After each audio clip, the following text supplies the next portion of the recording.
ನಮಸ್ತೆ ಎಲ್ರಿಗೂ. ಇವತ್ತು ತೋಟದ ಹತ್ರ ಹೋಗಿ ಬರೋಣ ಅಂದ್ಬಿಟ್ಟು ನಾನು ನಮ್ಮ ಯಜಮಾನ್ರು ಹೊರಟು. ಜೊತೆಗೆ ಇವತ್ತು ನಮ್ಮ ಆರ್ಯನ ಕೂಡ ನಮ್ಮ ತೋಟಕ್ಕೆ ಕರ್ಕೊಂಬಂದಿದ್ದು.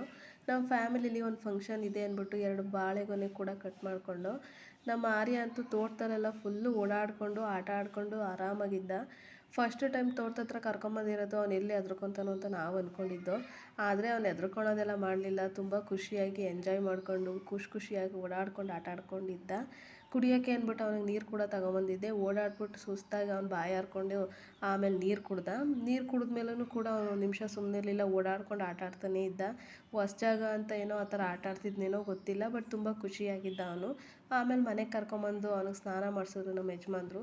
ಸ್ನಾನ ಮಾಡಿಸಿದ್ಮೇಲೆ ಅವ್ನಿಗೆ ನಾವು ಬಟ್ಟೆ ತಗೊಂಡು ಮೈ ಒರೆಸೋ ಅವಶ್ಯಕತೆಯೇ ಇಲ್ಲ. ಅವ್ನು ಬಟ್ಟೆ ಹಾಕ್ಬಿಟ್ರೆ ಅವನೇ ನೀಟಾಗಿ ಮೈ ಒರೆಸ್ಕೊಂಡು ನೀಟಾಗಿ ಮೈಯೆಲ್ಲ ಆರಿಸ್ಕೊತಾನೆ. ಇದಾಗಿತ್ತು ನನ್ನ ಈ ದಿನದ vlog. Thank you for watching.